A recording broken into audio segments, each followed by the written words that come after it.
All right. We're in 36, right? Correct. That's what I had marked. Now, let me tell you, in the commentaries that I've been reading, one of them was about an inch and a half. And when I kept, the amount of text kept getting smaller, so I thought, these last 4 chapters, are they going to, there are 3 pages of comments. Because 36, 37, 38, 39, and 40 are redundant. Mm-hmm. This is all stuff that we've covered before. That, God is going to give all the directions and instructions and building everything. So we can kind of buzz through this kind of quick because on most of the stuff we've already talked about. So, Barbara, let's take off. So Bezalel, Aholiab, and every skilled person to whom the Lord has given skill and ability to know how to carry out all the work of constructing the sanctuary are to do the work just as the Lord has commanded. Then Moses summoned Bezalel and Aholiab and every skilled person to whom the Lord had given ability and who was willing to come and do the work. They received from Moses all the offerings the Israelites had brought to carry out the work of constructing the sanctuary, and the people continued to bring freewill offerings morning after morning.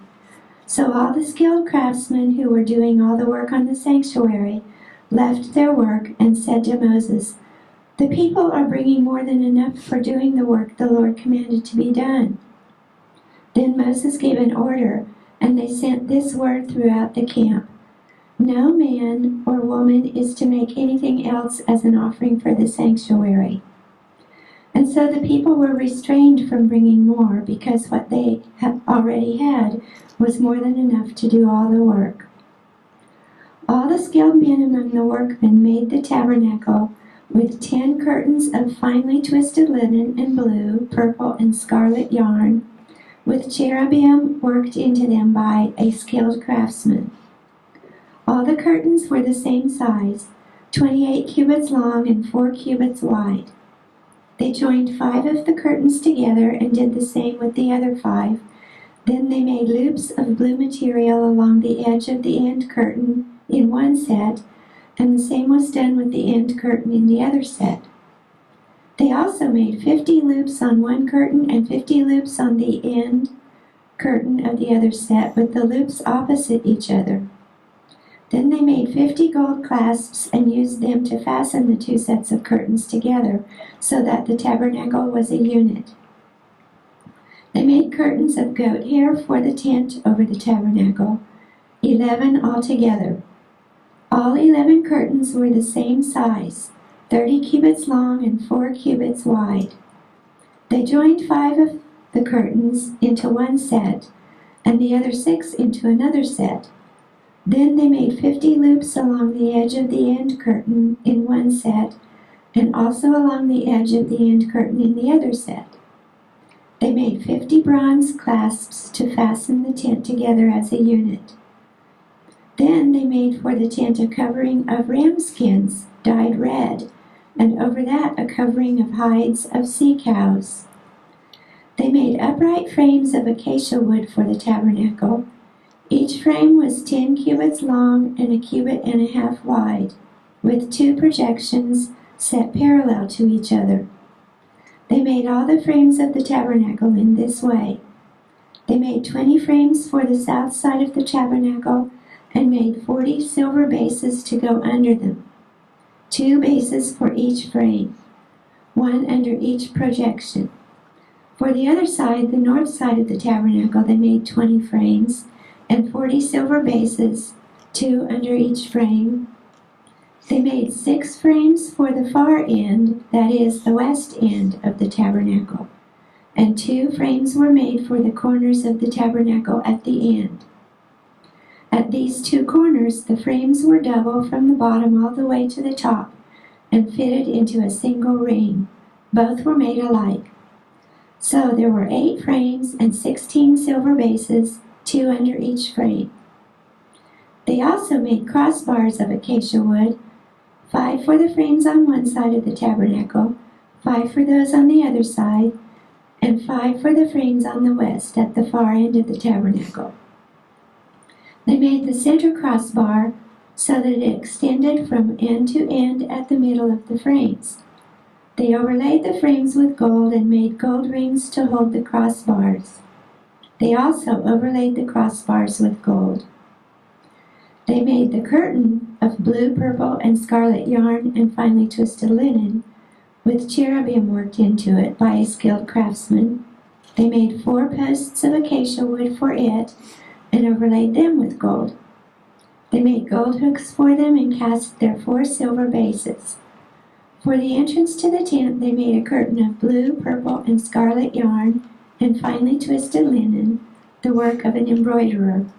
And they made 5 posts with hooks for them. They overlaid the tops of the posts and their bands with gold and made their 5 bases of bronze. I got a question. Yes. Was there a wordsmith and scribes union that was involved in because all this is handwritten and multiple copies, so Yeah. I mean you got rooms full of people. I also had a question. Verse 8, maybe I didn't hear you say, does it say that the skilled work that Bezalel, B-E-Z-A-L-E-D, Bezalel. does yours say that? Anybody else have a name? No. Mine does. Mine says, and I wonder if his name means something. At the beginning of 37, No, 36 and verse 8. Oh. Mine gives the name of Made Man, the man who made him. Mine just says all the skilled men. yeah. But mine gives a name. Yeah. Now, now, at my Bible, at the beginning of 36, says, now Bezel and whatever that other name is, and every skillful person in whom the Lord had put skill and understanding to know how to perform all the work. That in my 36 has Bezel in it, in the first verse, the second verse, and then they don't say any more about him. Well, they may have had the contract to They do that must work. have. Yeah. Now, But this tent of meeting certainly isn't going to travel. I mean, so when this part is being told, it's pretty much being told when they were in their homeland that God is going to give them. Because there's no way Oh, I they're thought they took it, they put it up and took it down every day. Okay, that's Well- good to know. One of the commentaries I read gave an estimate on the weight of gold, silver, and bronze. The weight of the gold was over 4,000 pounds. Silver was around 8,000 pounds, or 6,000 pounds, and bronze was 8,500 pounds. Like pastries Hmm? and these fabrics and so on are going to be Oh, very yeah. heavy. Well, when you start weaving gold and other precious metals into the fabric, those are going to be heavy. But, there's no way these people out in the desert are packing that up every night. I mean, somebody's going to go to Moses and say, what's the chance that we can stay here for a month or two? That, this acacia wood that they're talking about, that's a dense wood. That's heavy wood. And so that's not carrying pine. That's carrying some really heavy wood. So I gotta tell you, when we read scripture like this, we got to keep it in context to reality. I mean, first, they had some skilled people with them. Now remember, a few chapters ago, when they built that golden idol, they set Aaron and a sword, and his men went in and killed one person from each family. So they're killing off skilled trades.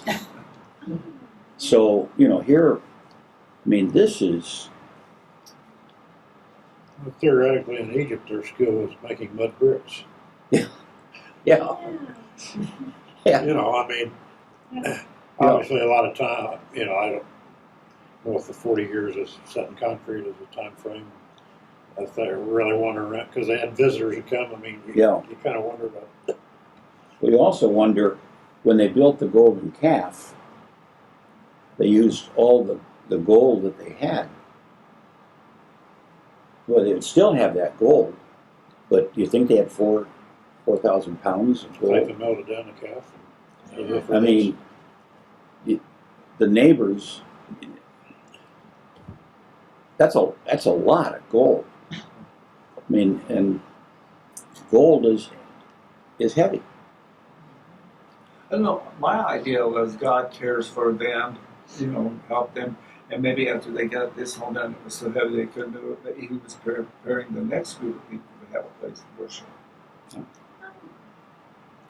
Well, I'm pretty sure they weren't packing this up every This night. isn't something they were carrying around in the desert for 40 years. No. I mean, well, let's add to this conundrum in chapter 37. Bezalel made the ark of acacia wood, 2.5 cubits long, 1.5 cubits wide, and 1.5 cubits high. He overlaid it with pure gold, both inside and out, and made a gold molding around it. He cast 4 gold rings for it and fastened them to its 4 feet, with 2 rings on one side and 2 rings on the other. Then he made poles of acacia wood and overlaid them with gold, and he inserted the poles into the rings on the sides of the ark to carry it. He made the atonement cover of pure gold, 2.5 cubits long and 1.5 cubits wide. Then he made 2 cherubim out of hammered gold at the ends of the cover. He made 1 cherub on one end and the second cherub on the other. At the 2 ends he made them of one piece with the cover. The cherubim had their wings spread upward, overshadowing the cover with them. The cherubim faced each other, looking toward the cover. They made the table of acacia wood, 2 cubits long, 1 cubit wide, and 1.5 cubits high. Then they overlaid it with pure gold, and made a gold molding around it. They also made around it a rim a handbreadth wide, and put a gold molding on the rim. They cast 4 gold rings for the table and fastened them to the 4 corners where the 4 legs were. The rings were put close to the rim to hold the poles used in carrying the table. The poles for carrying the table were made of acacia wood and were overlaid with gold, and they made from pure gold the articles for the table, its plates and dishes and bowls and its pitchers for the pouring out of drink offerings. They made the lampstand of pure gold and hammered it out, base and shaft. Its flower-like cups, buds and blossoms, were of one piece with it. 6 branches extended from the sides of the lampstand, 3 on one side and 3 on the other. 3 cups shaped like almond flowers with buds and blossoms were on one branch, 3 on the next branch, and the same for all 6 branches extending from the lampstand. And on the lampstand were 4 cups shaped like almond flowers with buds and blossoms. 1 bud was under the first pair of branches extending from the lampstand, a 2nd bud under the 2nd pair, and a 3rd bud under the 3rd pair. 6 branches in all. The buds and branches were all of one piece with the lampstand, hammered out of pure gold. They made its 7 lamps, as well as wick trimmers and trays of pure gold. They made the lampstand and all its accessories from 1 talent of pure gold. They made the altar of incense out of acacia wood. It was square, a cubit long and a cubit wide and 2 cubits high, its horns of one piece with it. They overlaid the top and all the sides and the horns with pure gold, and made a gold molding around it. They made 2 gold rings below the molding, 2 on opposite sides, to hold the poles used to carry it. They made the poles of acacia wood and overlaid them with gold. They also made the sacred anointing oil and the pure fragrant incense, the work of a perfumer. Okay, Does this remind you of Revelations a little bit? in some ways, Yeah. Describing all the. all the detail. Have archaeologists found the gold mines that they I don't know. got the gold and the silver mines? Now, They my used verse, a lot of gold. my verse 24 in the message, 24 says, he used a 75-pound brick of pure gold to make the lampstand and its accessories. That's a lot of gold. Yeah. I mean, 75 pounds. Who would want to, whose turn is it to carry the gold brick? Yeah. Um, Well, I occasionally watch this stuff in Alaska with the gold miners and stuff. Mhm.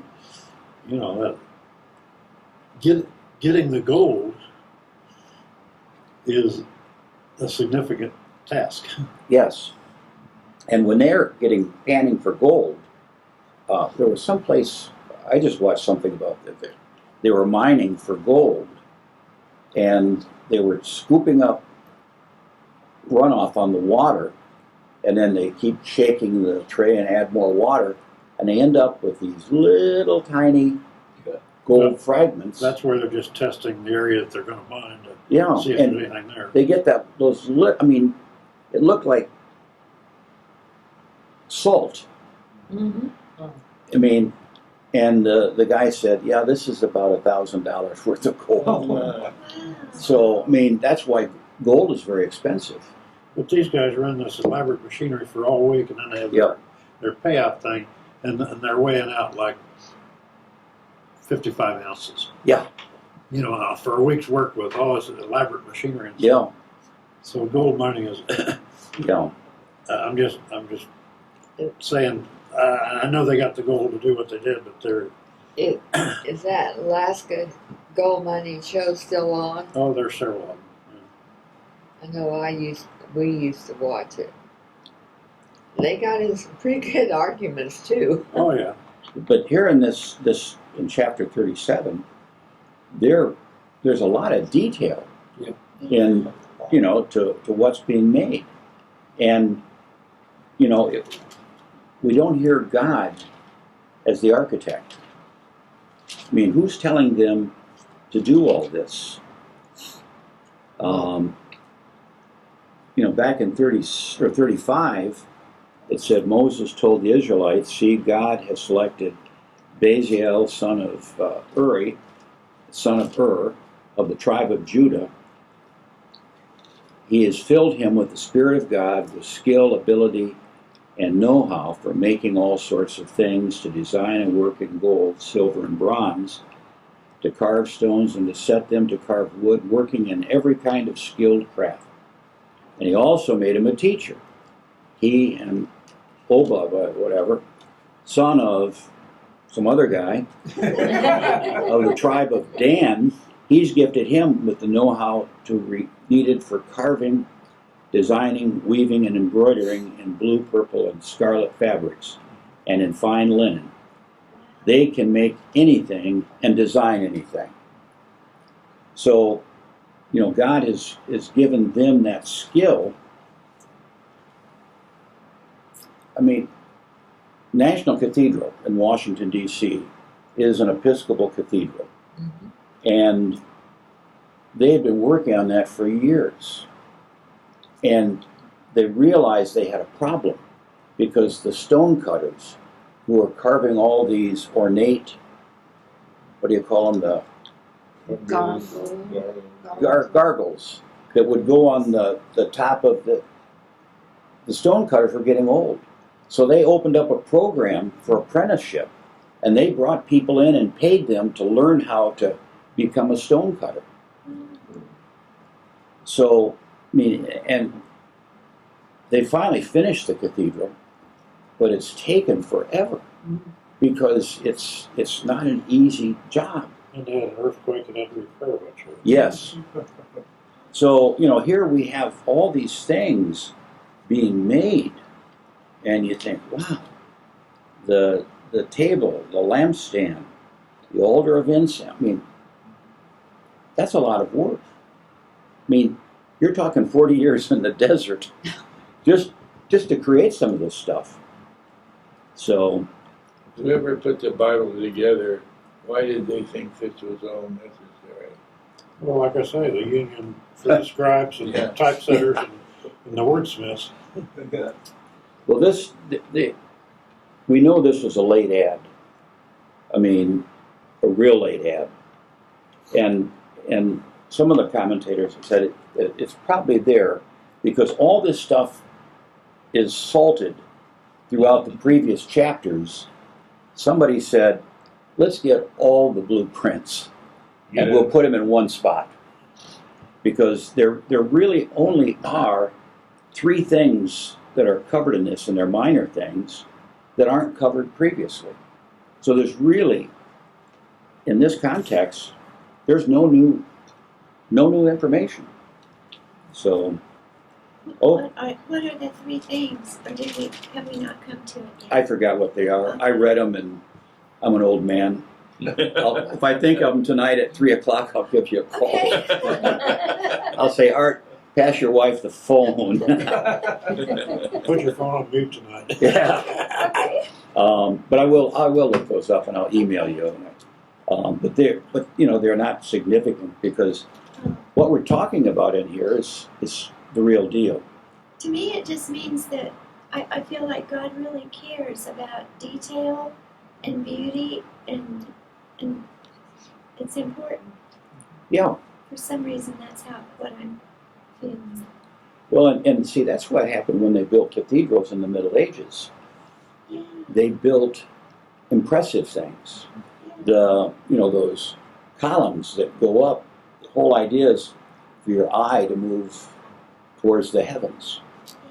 And in churches, that's why we have fancy vestments and good music.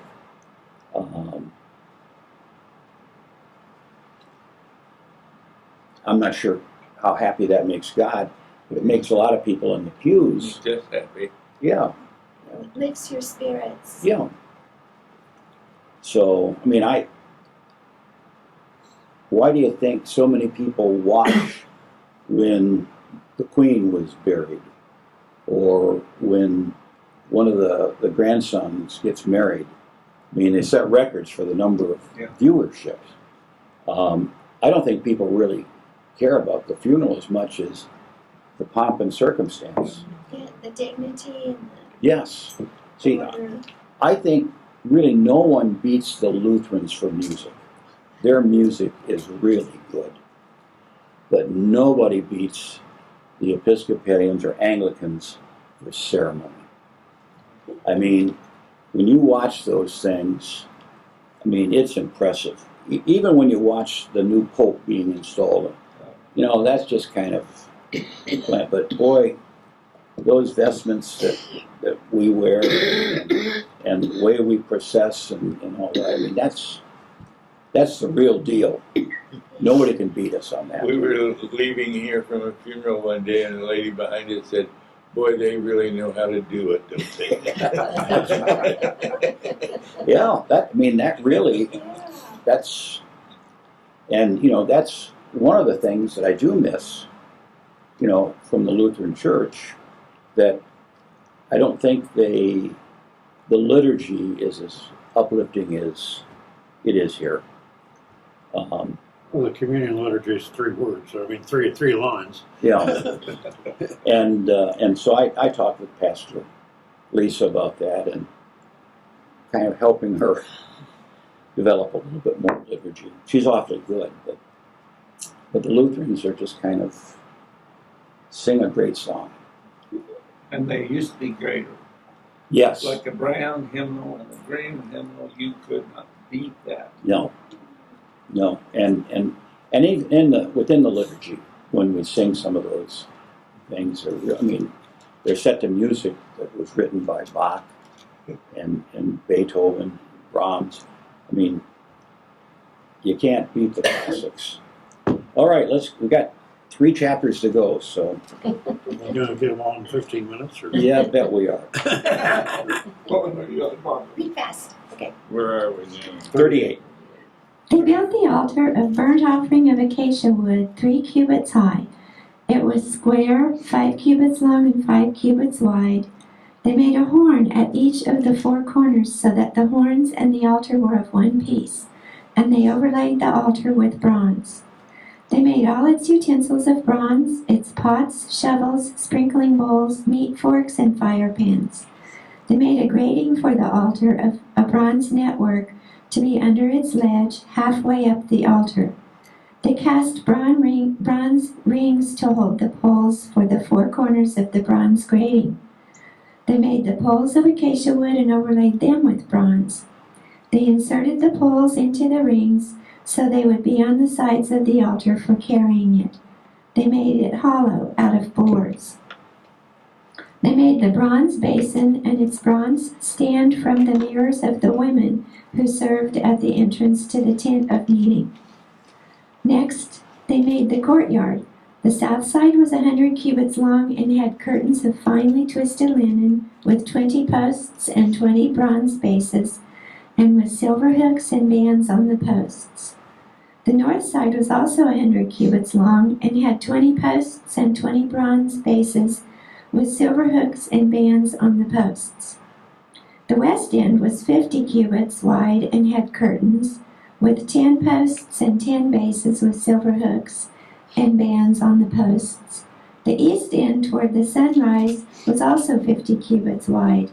Curtains 15 cubits long were on one side of the entrance with 3 posts and 3 bases, and curtains 15 cubits long were on the other side of the entrance to the courtyard with 3 posts and 3 bases. All the curtains around the courtyard were of finely twisted linen. The bases for the posts were bronze, the hooks and bands on the posts were silver, and their tops were overlaid with silver, so all the posts of the courtyard had silver bands. The curtain for the entrance to the courtyard was of blue, purple, and scarlet yarn and finely twisted linen, the work of an embroiderer. It was 20 cubits long, and like the curtains of the courtyard, 5 cubits high, with 4 posts and 4 bronze bases. Their hooks and bands were silver, and their tops were overlaid with silver. All the tent pegs of the tabernacle and of the surrounding courtyard were bronze. Now, if you notice, a lot of stuff now is being made out of bronze. They run out of silver Yeah. and gold. So now we're going to find out how much weight we have. These are the amounts of the materials used for the tabernacle of the testimony, which were recorded at Moses' command by the Levites under the direction of Ithamar, son of Aaron, the priest. Bezalel, son of Uri, the son of Hur, of the tribe of Judah, made everything the Lord commanded Moses. With him was Aholiab, son of Ahisamach, of the tribe of Dan, a craftsman and designer, and an embroiderer in blue, purple, and scarlet yarn and fine linen. Okay, let me pause. That Just explains a lot. we've already been told this a couple chapters earlier, who was going to do the work. Now, the redundancy has redundancy. Okay, let's get the weights. Okay.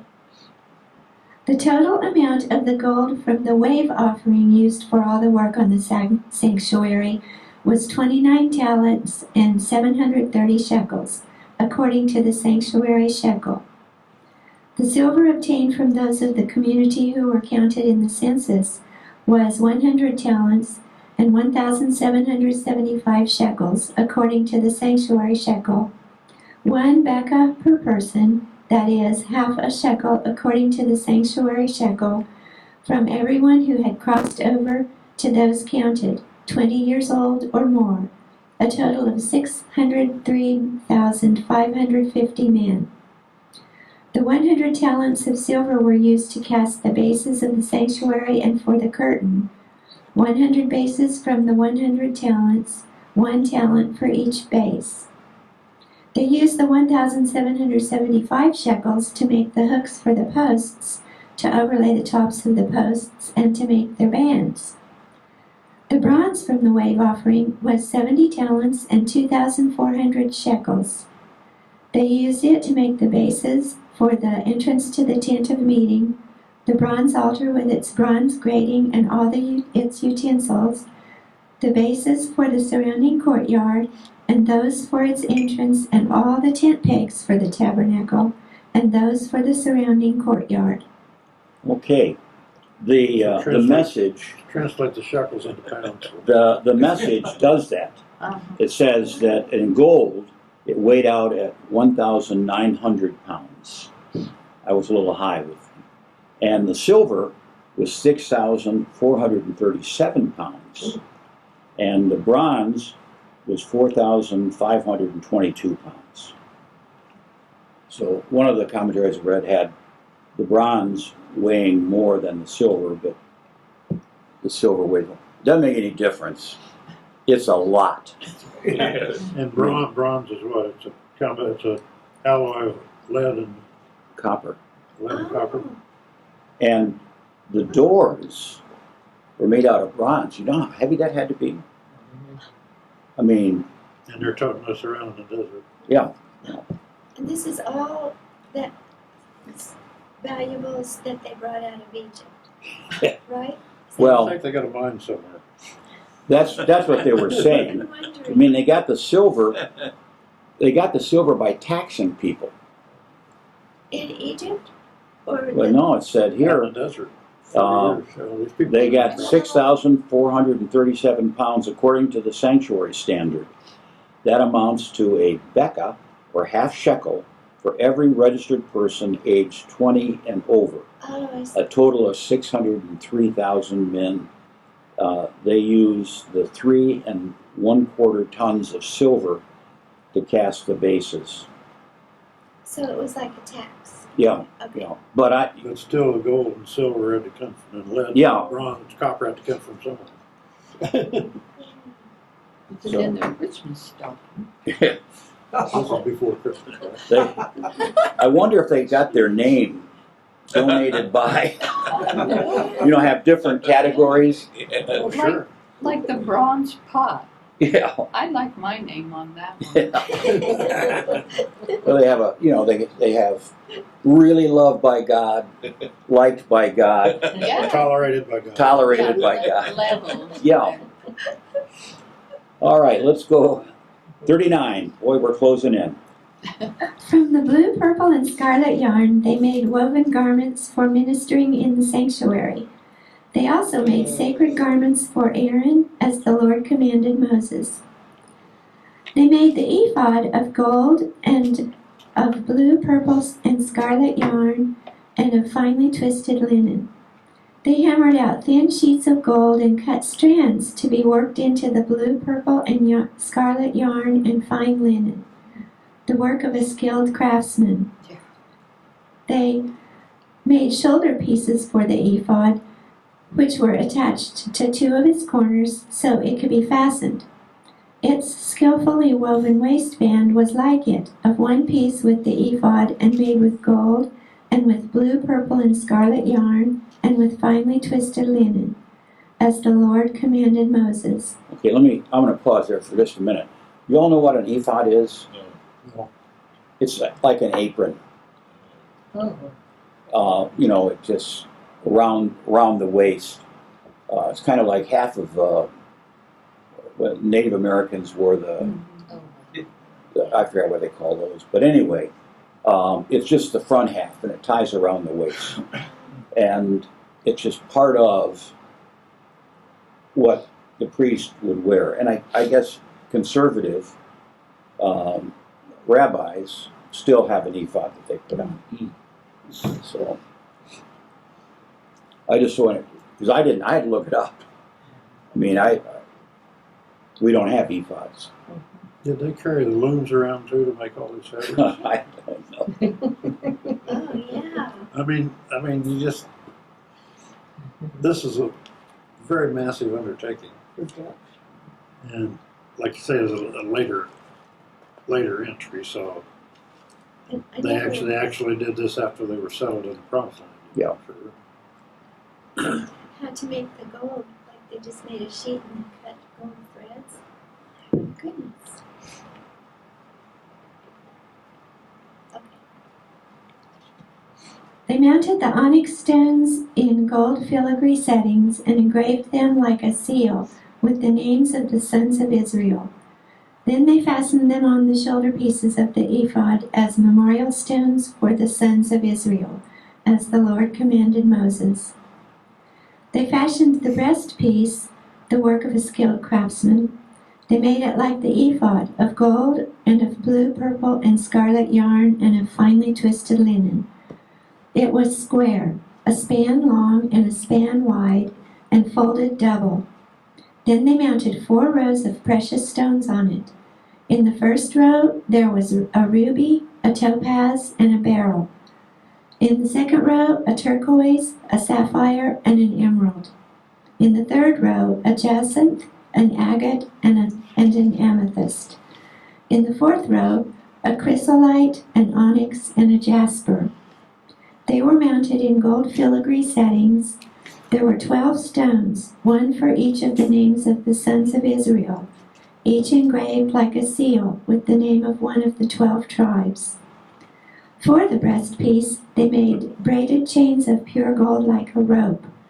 They made 2 gold filigree settings and 2 gold rings, and fastened the rings to 2 of the corners of the breastpiece.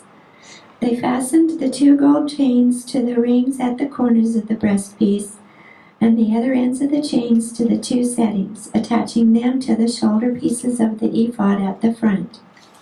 They made 2 gold rings and attached them to the other 2 corners of the breastpiece on the inside edge next to the ephod. Then they made 2 more gold rings and attached them to the bottom of the shoulder pieces on the front of the ephod, close to the seam just above the waistband of the ephod. They tied the rings of the breastpiece to the rings of the ephod with blue cord, connecting it to the waistband so that the breastpiece would not swing out from the ephod as the Lord commanded Moses. They made the robe of the ephod entirely of blue cloth, the work of a weaver, with an opening in the center of the robe like the opening of a collar, and a band around the opening so that it would not tear. They made pomegranates of blue, purple, and scarlet yarn, and finely twisted linen around the hem of the robe. And they made bells of pure gold, and attached them around the hem between the pomegranates. The bells and pomegranates alternated around the hem of the robe to be worn for ministering, as the Lord commanded Moses.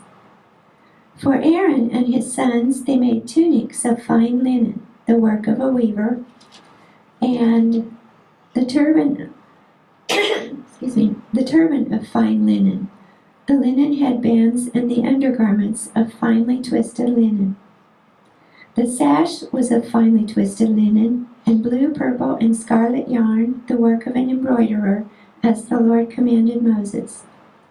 They made the plate, the sacred diadem, out of pure gold, and engraved on it like an inscription on a seal, "Holy to the Lord."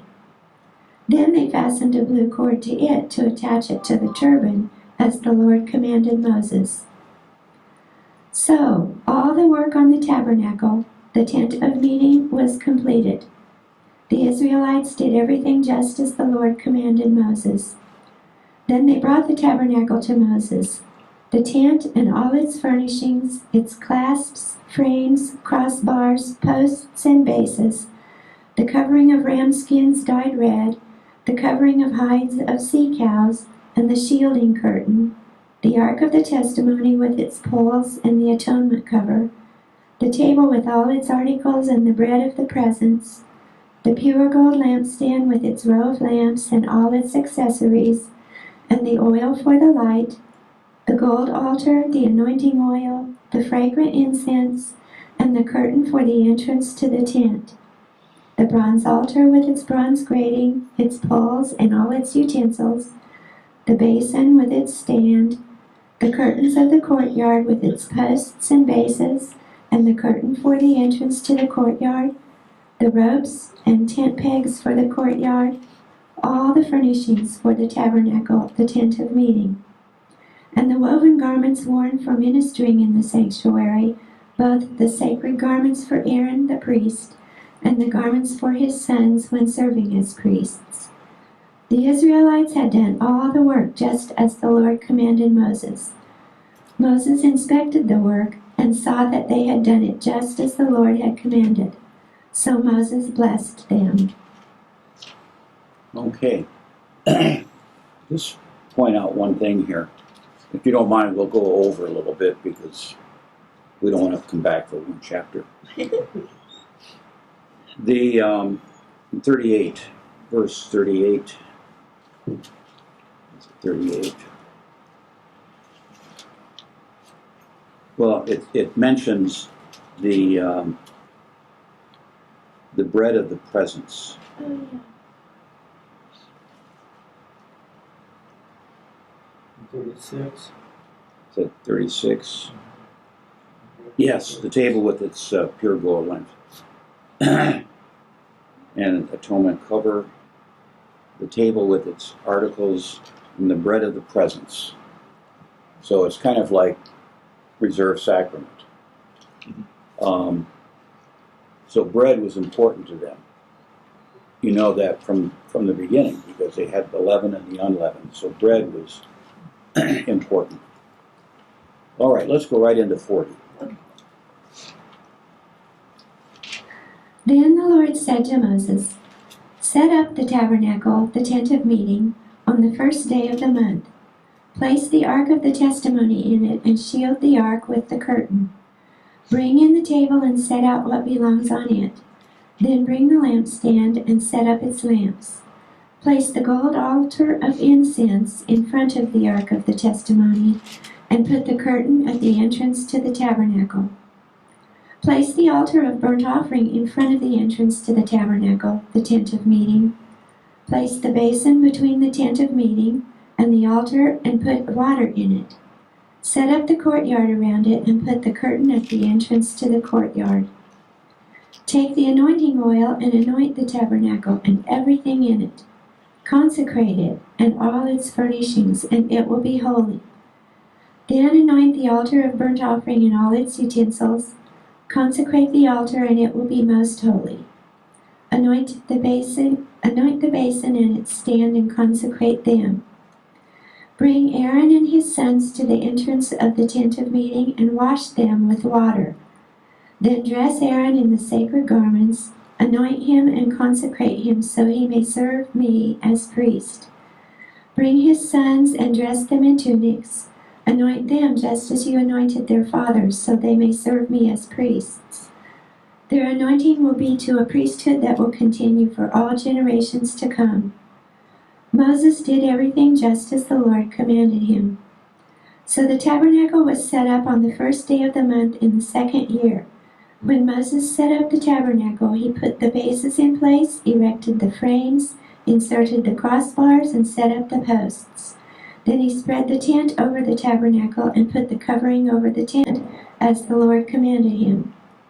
He took the testimony and placed it in the ark, attached the poles to the ark, and put the atonement cover over it.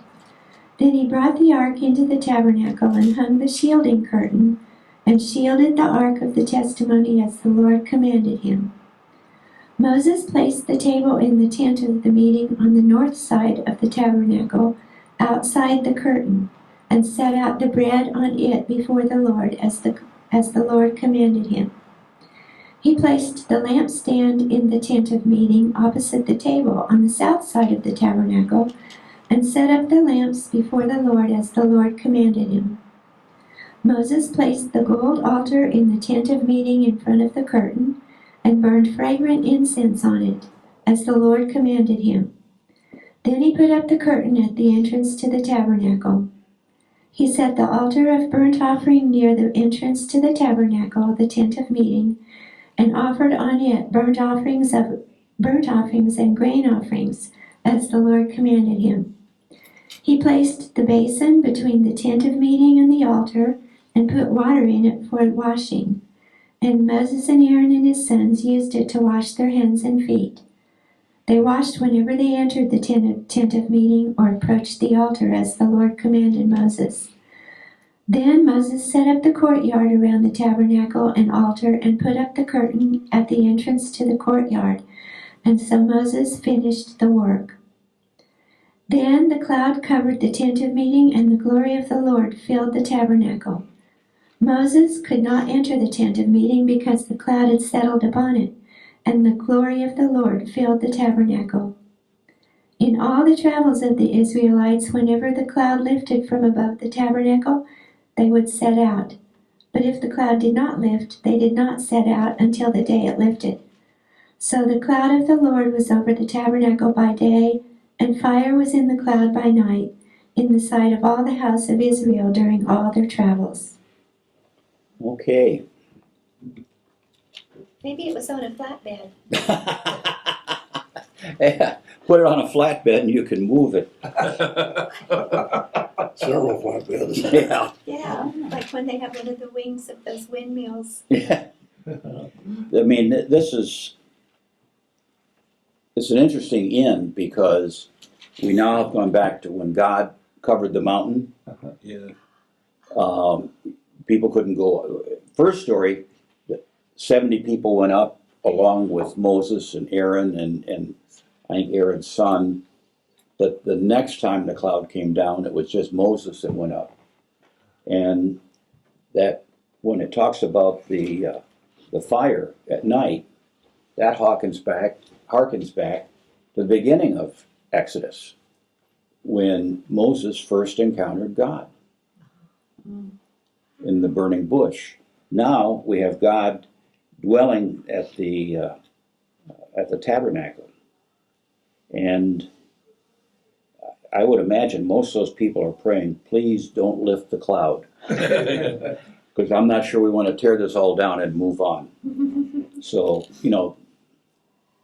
what really happens now, it's hard to determine. We know that, if we got into Leviticus, that, it starts giving us some idea. I don't want to spoil we're going into Deuteronomy, but you all know Moses never got in to the promised land. Mm-hmm. Mm-hmm. And he was buried, and nobody knows where. So we're gonna go to Deuteronomy next. We'll go to Deuteronomy next week. But I think the real thing to ponder about what we've just read is, what does all it mean? yes, Not the details, but what does it mean? yeah, what's it trying to tell us? I didn't mention, but when we talk about the lampstand, there were 6 branches that were lit. And how many candles do we have behind the altar? 6. 6. Oh. Now, we say it's 7 because we count the cross as the light. But, why do they pick 6 to start off with? It comes from the Old Testament. So a lot of the stuff that we do it because it's biblical, I guess you could say. But now the Lutheran Church doesn't have the 6 candles. We just have 2 Just have 2. plus the cross. Yeah. What's the reason? They just have the communion candles, they don't have the Yeah. others. They don't have the morning prayer or No. daily office. So, during communion, you only light. Well, actually, I noticed here when they had communion, they light all of them. But usually, if you're having communion, you just light the altar candles. If you're doing morning prayer, you light the other candles. So at the early service, they don't do the back, they don't Don't do the they? 6, they just do the communion candles. Yeah. on the altar. They wanted to give the acolytes something to do. Oh, geez. So, Well, the acolyte union, you know how that is. There Yeah. you go. And I like to think about when Christ was on the cross, the curtain was torn from top to bottom. yes. And now I can think that was really thick. Yeah. Not that Yeah. God couldn't do anything he wanted, but It's Well- split open, And you gotta So we believe that, rush right into the Holy of Holies. that the guy who built it's probably going, oh, no. Now I gotta go back and repair that darn thing. So, and what I'm gonna pass around, Sharon sent me this cartoon. It shows, well, I'm gonna pass it around. It's the Nintendo Book of Genesis. We'll start it that way.